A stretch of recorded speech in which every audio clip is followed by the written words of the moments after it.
রব্বুল আলামিন ওগো আল্লাহ তাআলা আজ কেন মুসার দোয়া তুমি কবুল করলা না?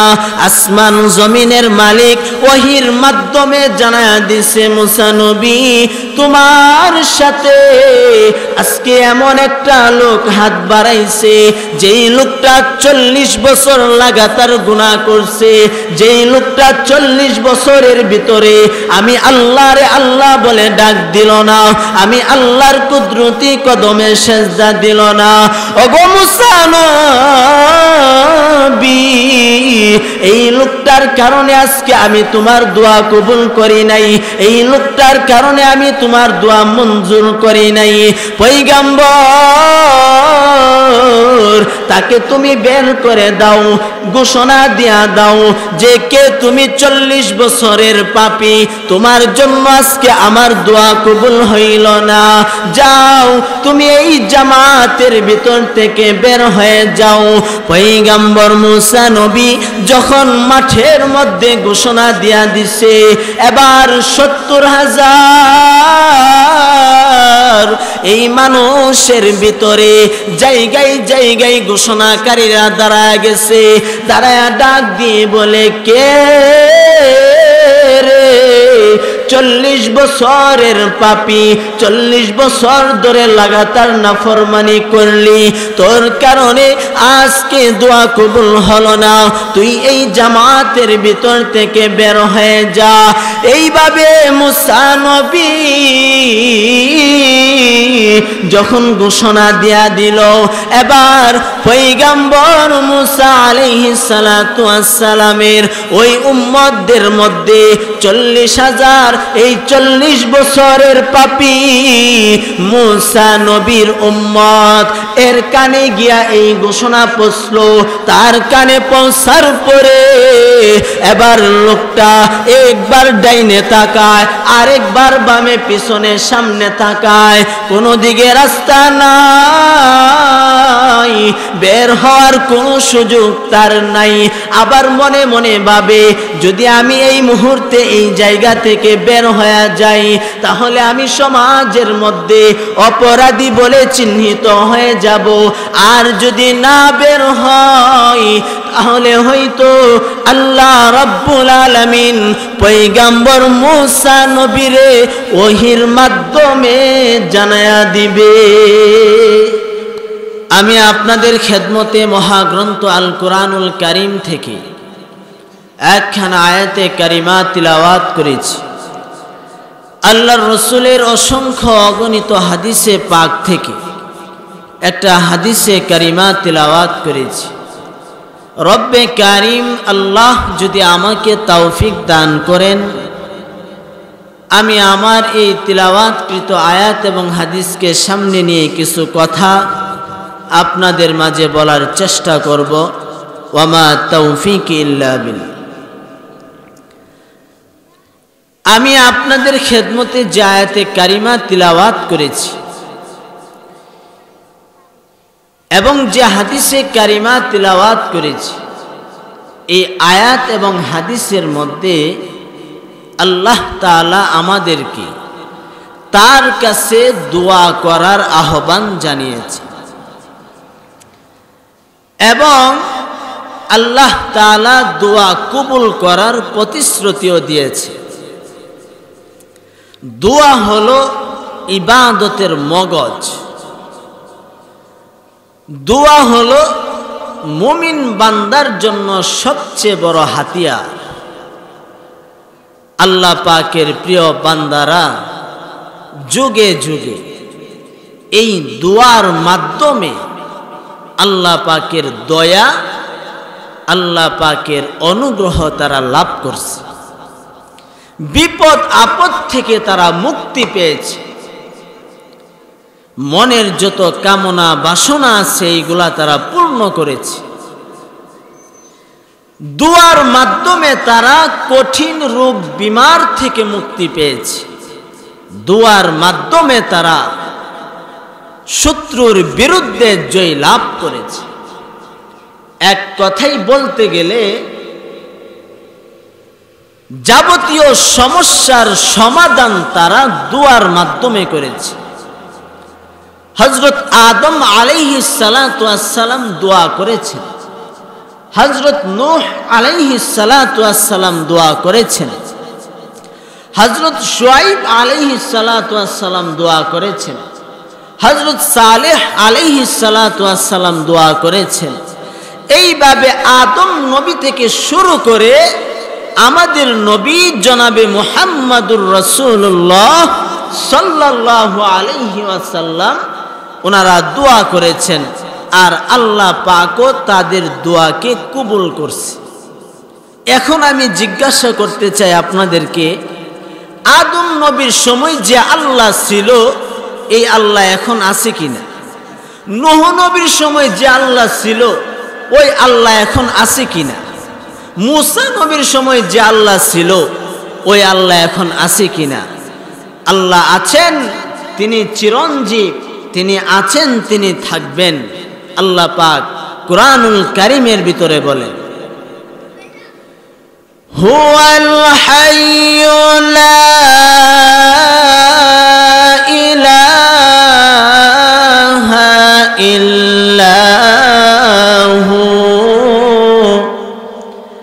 ফাদউহু মুখলিসিনা লাহুদ্দীন আলহামদুলিল্লাহি রাব্বিল আলামিন।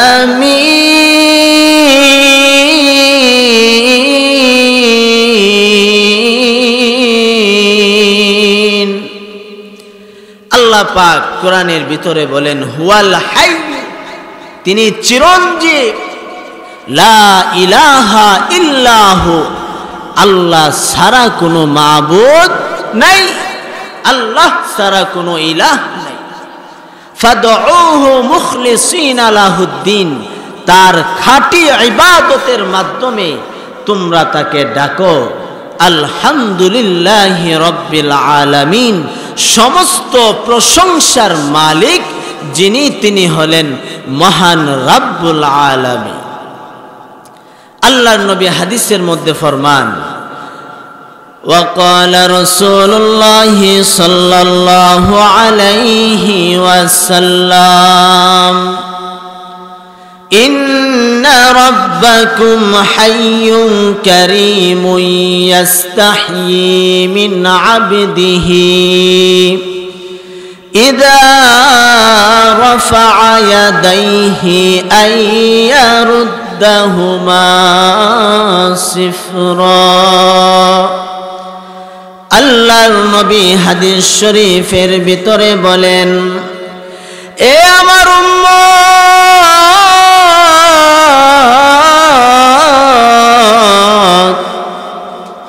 তোমাদের পালনকর্তা তিনি চিরঞ্জীব দয়ালু।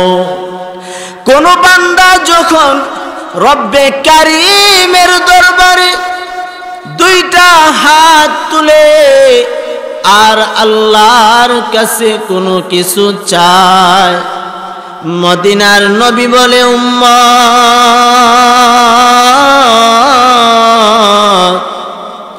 আমার আল্লাহ তার বান্দার হাতকে খালি ফিরাইয়া দিতে লজ্জা লাগে। আল্লাহ বলে যে আমার কাছে যখন বান্দা চায়, আমি আমার বান্দার হাতটারে খালি ফিরাইয়া দিতে আমার লজ্জা লাগে।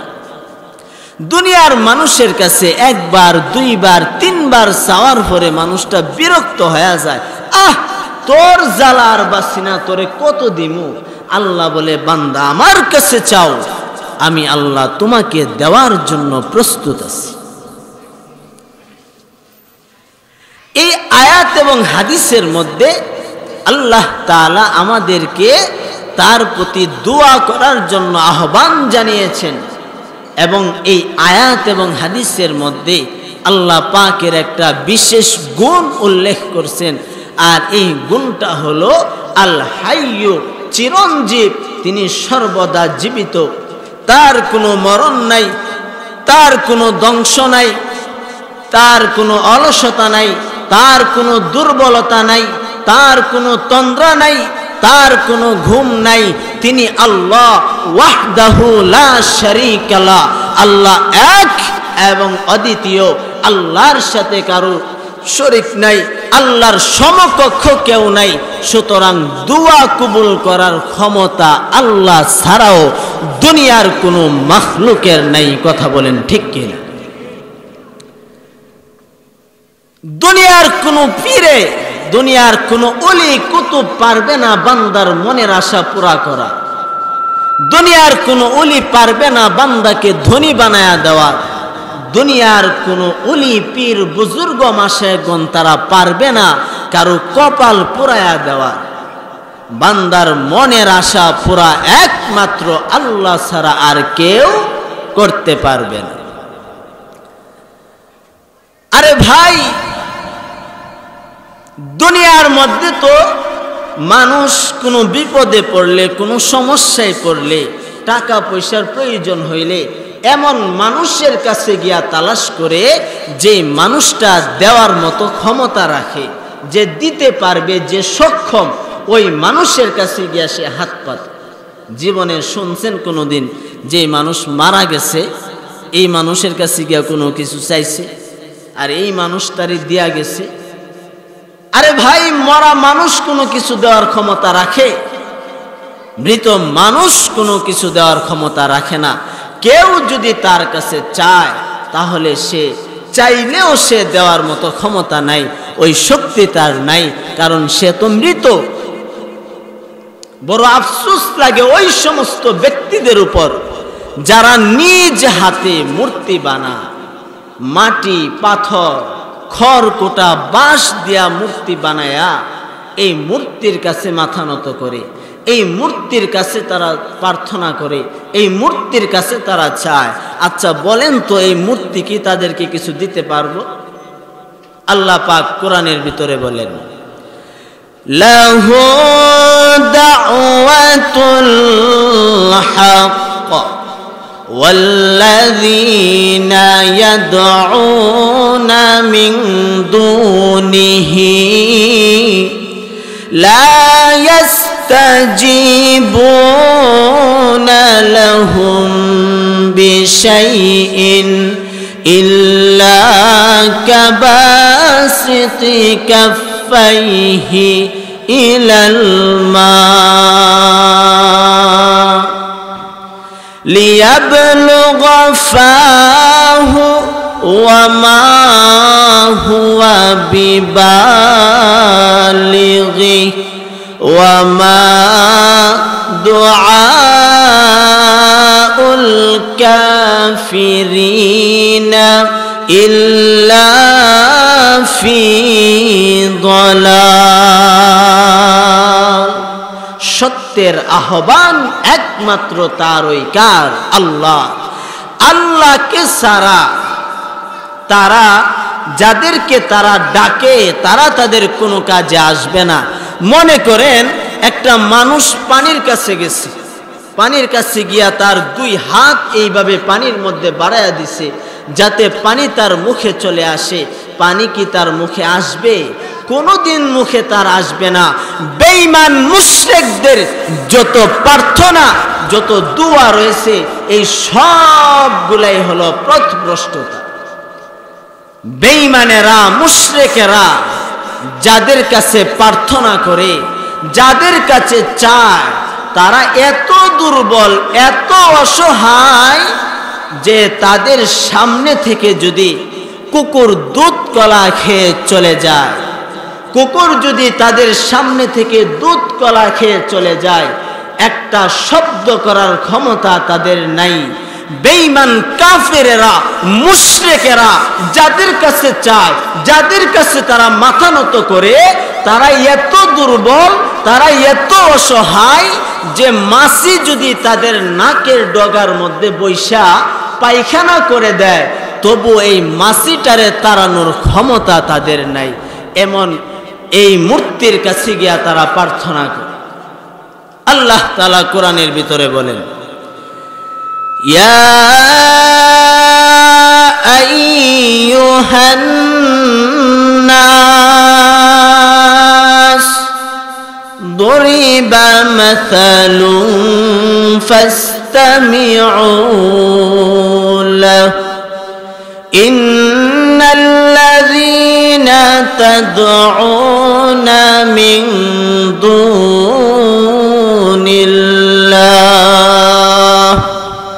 লা ইয়াখলুকু যুবাবান ওয়ালা ইজতামাউ লাহু ওয়া ইয়াসলুবহুমুয যুবাবু শাইআন লা ইয়াস্তানকিযুহু মিনহু দু'ফাত তালিব ওয়াল মাতলুব। আল্লাহ রাব্বুল আলামিন বলেন, ও দুনিয়ার মানুষ, তোমাদের সামনে একটা উপমা বর্ণনা করা হলো, অতএব তোমরা তা মনোযোগ দিয়া শ্রবণ করো। আল্লাহর পরিবর্তে তোমরা যাদেরকে ডাকো, লা ইয়াখলুকু যুবাবা, তারা একটা মাছিও বানাইতে পারবে না। যে ব্রাহ্মণবাড়িয়ার মূর্তি না পারতো না, সারা বাংলা বিশ্বের সব মূর্তি যদি একত্রিত করি পারতো না? ওয়ালা বিজতামাউলা, যদি তারা সকলে একত্রিত হয় তবুও তারা কখনো একটা মাছি সৃষ্টি করতে পারবে না। আর মাছি যদি তাদের কাছ থেকে কোনো কিছু ছিনায়া নেওয়া যায়, এই মাছির কাছ থেকে তারা ওই জিনিসটা উদ্ধার করতে পারবে না। যেই সমস্ত মানুষগুলা মূর্তির কাছে প্রার্থনা করে, প্রার্থনাকারী আর এই মূর্তি দুনো দলই আপনার শক্তিহীন, দুর্বল। সুতরাং দোয়া তার কাছে করতে হবে যিনি সব কিছু শুনেন, যিনি সব কিছু দেখেন, যিনি সদা সর্বদা বিদ্যমান, যিনি উপস্থিত থাকেন। যখনই তাকে ডাক দেওয়া হয় তখনই তিনি ডাকের সাড়া দেন এবং কাছে থাইকা আল্লাহ পাক সাড়া দেন। আল্লাহ কত কাছে? বলে আল্লাহ বান্দার এত কাছে যে বান্দার ঘাড়ের মধ্যে যে একটা শাহরগ আছে, এই শাহরগটা বান্দার যত কাছে, আল্লাহ বলে বান্দা আমি তোর আরো কাছে। আল্লাহ এত কাছে। গভীর সমুদ্রের ভিতর থেকে ডাক দিলে যিনি শুনে, নমরুদের অগ্নিকুণ্ডের ভিতর থেকে ডাক দিলে যিনি শুনে, তুর পাহাড়ে গিয়া ডাক দিলে যিনি শুনে, বদরের প্রান্তরে সেজদায় পরে ডাক দিলে যিনি শুনেন, তিনি হলেন আল্লাহ। জোরে বলেন না সুবহানাল্লাহ। সুতরাং দোয়া তার কাছেই করতে হবে, আর তিনি আমাদের দোয়া কবুল করবেন। আল্লাহ তাআলা কোরআনে বলেন, وَإِذَا سَأَلَكَ عِبَادِي عَنِّي فَإِنِّي قَرِيبٌ أُجِيبُ دَعْوَةَ الدَّاعِ إِذَا دَعَانِ فَلْيَسْتَجِيبُوا لِي وَلْيُؤْمِنُوا بِي لَعَلَّهُمْ يَرْشُدُونَ।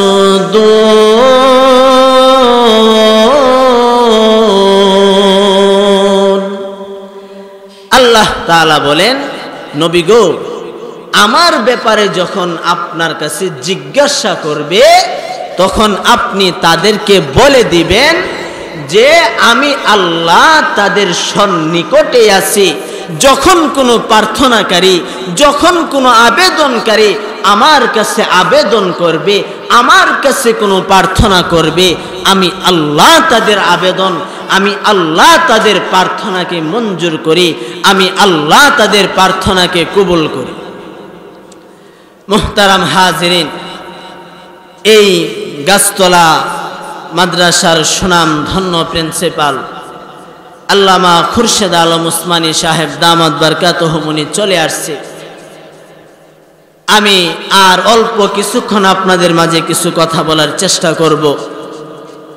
তো আমি যেই কথাটা বলতেছিলাম, আল্লাহ বলেন, নবী আপনি তাদেরকে বলে দেন, যখন কোনো আবেদনকারী, যখন কোনো প্রার্থনাকারী আমাকে ডাক দিবে, আমার কাছে চাইবে, আমি আল্লাহ তাদের ডাকে সাড়া দিব।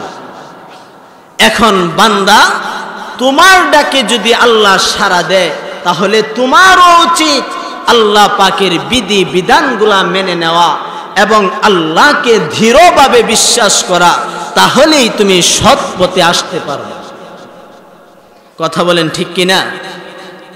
সুতরাং দোয়া আমরা কার কাছে করব? আল্লাহর কাছে করব। আর আল্লাহ আমাদের দোয়া কবুল করার প্রতিশ্রুতি দিয়েছেন। এখন কারো কারো মনে প্রশ্ন জাগবে যে আল্লাহরে 60 বছর ধরে ডাকতেছি, আল্লাহরে 20 বছর ধরে ডাকতেছি, কই কোনো সাড়া তো পাই না, সাড়া পাওয়ার তো কোনো লক্ষণও দেখি না। আমার ডাক যে আল্লাহ শুনে, আমার ডাকের সাড়া যে দিব, এমন কোনো আলামতও তো দেখি না। কই আল্লাহ তো কোনো ডাকের সাড়া দেয় না। এর একটা উদাহরণ দিলে আপনারা বুঝবেন। মনে করেন আপনি সরকারি চাকরি করবেন। কি এর চাকরি? সরকারি চাকরি, অথবা যে কোনো ফ্যাক্টরে একটা চাকরি আপনি করবেন। আপনি যাওয়ার পরে প্রথম দরখাস্ত লিখতে হবে, তারপর আবেদন করতে হবে, অ্যাপ্লিকেশন করতে হবে। এরপরে আপনার এই শিক্ষাগত যোগ্যতা কি, এইগুলার একটা সার্টিফিকেট আপনাকে অফিসে জমা দিতে হইব। জমা দেওয়ার পরে অফিসের বেড়া কইব যে সপ্তাহানিক পরে তোমার জানাইতেছে না, এটি জমা দিয়েই কইবেন যে আমার অক্ষণে চাকরি দেওয়ান লাগবো, দিলেইব। অপেক্ষা করতে হইব, তাড়াহুড়া করলে চলবে না।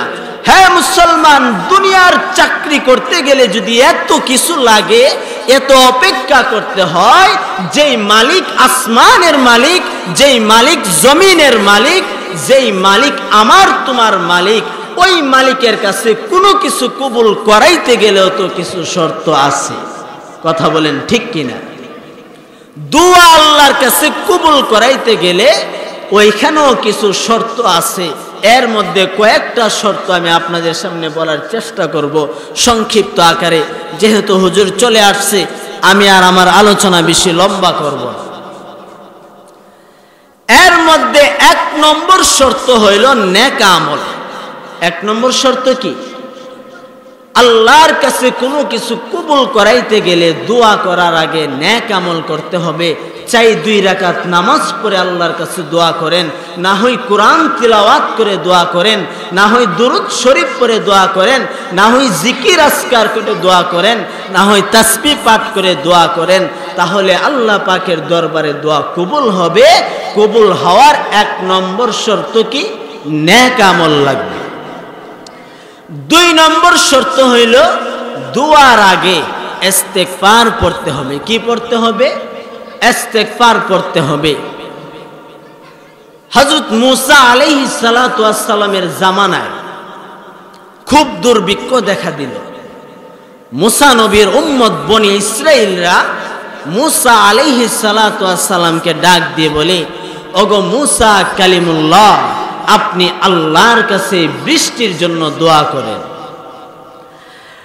এবার মূসা নবী তার বনি ইসরাইলদেরকে ডাক দিয়ে বলে, এরে আমার উম্মত, ঠিক আছে, আগামীকাল তোমরা সকলে একত্রিত হইয়া একটা ময়দানের মধ্যে এসে জমা হইবা।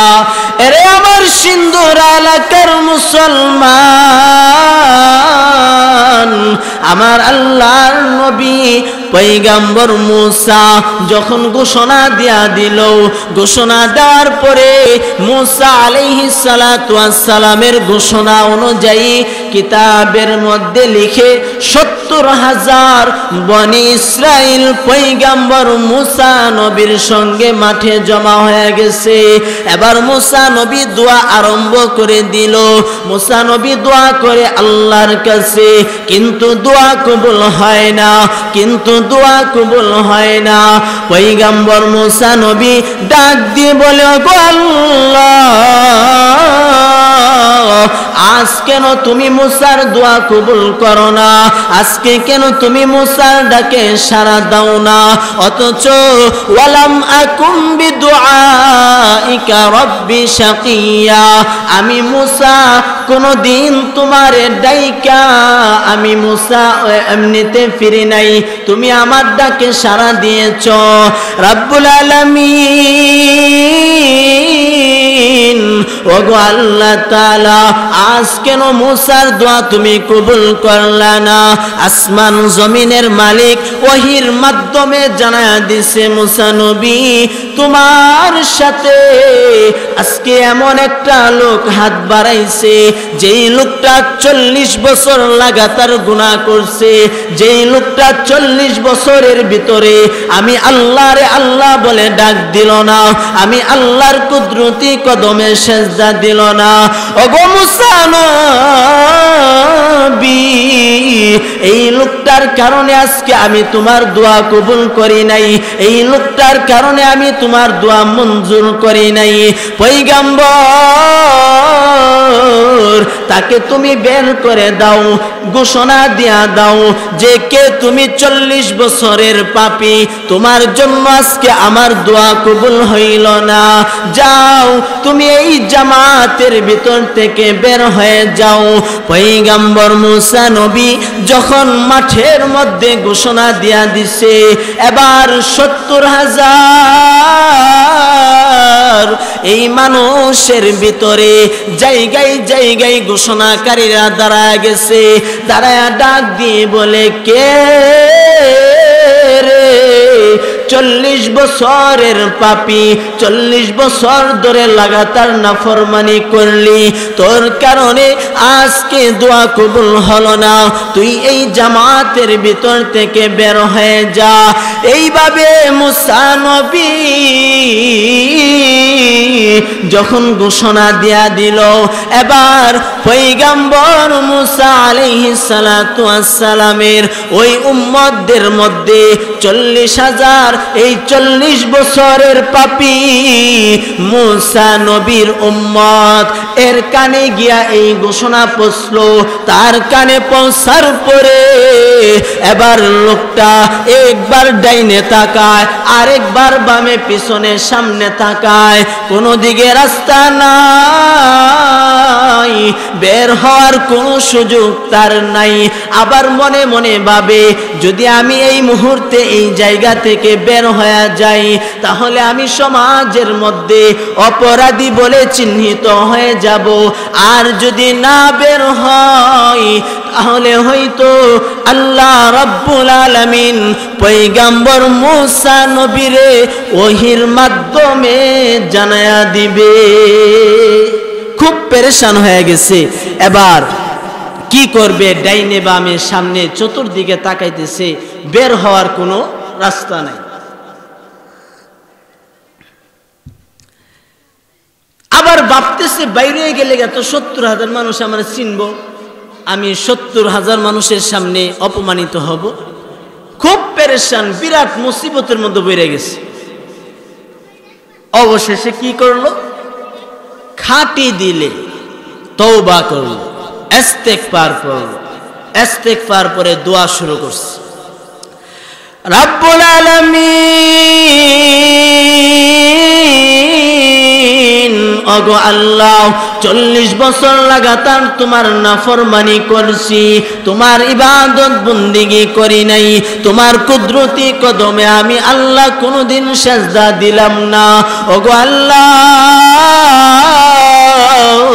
এই 70,000 মানুষের সামনে তুমি আমারে অপমানিত কইরো না, তুমি আমারে লাঞ্ছিত কইরো না। আল্লাহ, আমি আজকে তোমার দরবারে বিনীতভাবে হাজির হয়ে গেলাম, তওবা করতেছি। ওগো আল্লাহ, জীবনে আর কোনোদিন গুনাহ করব না। আল্লাহ তুমি আমাকে মাফ করে দাও। আল্লাহ রব্বুল আলামিনের কাছে এইভাবে যখন এই 40 বছরের পাপী কান্নাকাটি শুরু করে দিল, আল্লাহ রব্বুল আলামিন এই মুনাজাত শেষ না হতে হতেই আসমানের মধ্যে মেঘ জমা হয়ে গেল এবং প্রচুর পরিমাণে বৃষ্টি আরম্ভ হয়ে গেছে। এবার পয়গম্বর মুসা নবী ডাক দিয়ে বলে, আল্লাহ তোমার হুকুম ছিল এই 40 বছরের পাপীরে বের না করা পর্যন্ত ওগো আল্লাহ তুমি রহমতের বৃষ্টি দিবা না। আল্লাহ এই জামাতের ভিতর থেকে কেউ বের হয় নাই, কেউ বের হয়ে যায় নাই। ওগো আল্লাহ তাআলা তুমি তো রহমতের বৃষ্টি দিয়া দিলা। আল্লাহ রব্বুল আলামিন ডাক দিলাম, কারণ আমার বান্দা এখন তওবাকারী হয়ে গেছে। তাহলে দুয়ার আগে ইস্তিগফার পরে খাটি দিলে তওবা করে চাইতে পারলে রব্বে কারিম দেওয়ার জন্য প্রস্তুত। জোরে বলেন না সুবহানাল্লাহ। বান্দা তুমি যত বড়ই পাপী হও না কেন, তুমি যখন খাটি দিলে তওবা করে আল্লাহকে ডাক দিবা, আল্লাহ অবশ্যই তোমার ডাকে সাড়া দিবে। মদিনার নবী এক হাদিসের মধ্যে বলেন, আত্তাইবু মিনাজ যামবি কামান লা যামবা লাহু, গুনাহ থেকে তওবাকারী ওই ব্যক্তির মতো যার কোনো গুনাহ হয় নাই। জোরে বলেন না সুবহানাল্লাহ। ভাই সব, আমি আমার আলোচনা আর লম্বা করব না। আমাদের মাঝে যিনি উপস্থিত হয়েছেন এই গাছতলার মাদ্রাসার সুনাম ধন্য মুহতামিম, আমার অত্যন্ত মহব্বতের মানুষ, হুজুর আমাকে অনেক আদর এবং ভালোবাসা রাখেন আমার প্রতি। হুজুর চলে আসছে আল্লামা খুরশেদ আলম উসমানী সাহেব দামাত বারকাতুহুম। আমরা সবাই একসাথে একটা তাকবীর দিব, রাজি আছেননি? সবাই বলেন নারায়ে তাকবীর। আমার তে আওয়াজ বেশি হইতে, আমি তো মাইকে কইতেছি, আপনারা এক একজন এক একটা মাইকের সমান। নারায়ে তাকবীর। আল্লামা খুরশেদ আলম উসমানী সাহেবের আগমন, আল্লামা খুরশেদ আলম উসমানী সাহেবের আগমন সিন্দুরার পক্ষ থেকে। ভাই সব, ছোট্ট একটা কথা বলে আমি আমার আলোচনা শেষ করব। আপনাদের দোয়ায় বাংলাদেশের বিভিন্ন জায়গায় কোরআন হাদিসের আলোচনা করার আল্লাহ পাক আমাকে তৌফিক দান করেন। আমি যেই কথাটা প্রায় মাহফিলে বলে থাকি, এক ভদ্রলোক গেছে চিড়িয়াখানায় বাঘ দেখতো। কি দেখতো? ভদ্রলোকও আবার এইরকমই টাই কোট, এরপরে বুট জুতা, মোজা, চশমা, হাতও একটা ছাতিও, গেছে বাঘ দেখতো। গিয়া দেহে বাঘে শুয়ে রইছে। কাহা আইসি বাঘ দেখতাম, আয়া দেখি যে ছাগল। কে রে, বাঘ না শুনছি গর্জন টর্জন করে, বাঘ না খুব আওয়াজ করে, মানুষ দেখলে ধরতসা, এটা দিয়ে শুয়ে রইছে। বেটার হাতের মধ্যে যে ছাতি আছিল, লম্বা ছাতি আর কি, অন্ত কত আইটেমের ছাতি বেরিয়েছে না, ও টিপ দিলে ডাইরেক্ট চলে যাবে। আগে তো বড় বড় ছাতি আছে। এই বেড়া ছাতিটা বাঘের ফেসে দিছে গোতা। বাঘে কিরে বাইরে থাইকে কিছু হইলো তেলে গেছে গা, দেখতেছো এমনি চারিদিক দিয়া শিগের বেড়া দিয়ে আমার থই রাখছে। বাইরে তারি না, মনটা খুব খারাপ। জঙ্গলার মধ্যে যেরকম থাবা দিয়া ধইরা শিকার করতাম, এনো পারি না, আবার তুই গোতা দেশ করে বাঘে দিছে দমক, হাক করে যখন দমক দিছে, বেড়া এবার ছাতি মোজা ফালাই দিছে দূর। আমি যেই কথাটা বোঝানোর জন্য আপনাদেরকে বললাম, এই মুসলিম বিশ্বে যত জায়গায় মুসলমানদের উপর আক্রমণ করতেছে, যত জায়গায় নাস্তিকেরা, ইহুদিরা মুসলমানদের উপর আক্রমণ করার চেষ্টা করতেছে, এরা ভাবতেছে হয়তো ফিলিস্তিনের মুসলমান অল্প, ইসরায়েলের সাথে বহু শক্তিশালী দেশ আছে, কিন্তু এরা জানে না যে মুসলমান এমন জাতি যারা রক্ত মাঠে ময়দানে ঢেলে দিতে প্রস্তুত, কিন্তু বেঈমান খ্রিস্টানেরা, ইহুদিরা এরা মাঠে ময়দানে রক্ত দিতে বড় ভয় পায়। ঠিক কিনা? বেঈমানেরা মাঠে ময়দানে রক্ত দিতে প্রস্তুত না, কিন্তু মুসলমানেরা মাঠে ময়দানে শহীদ হইতে একটা মুহূর্ত দেরি করে না। কথা বলেন ঠিক কিনা?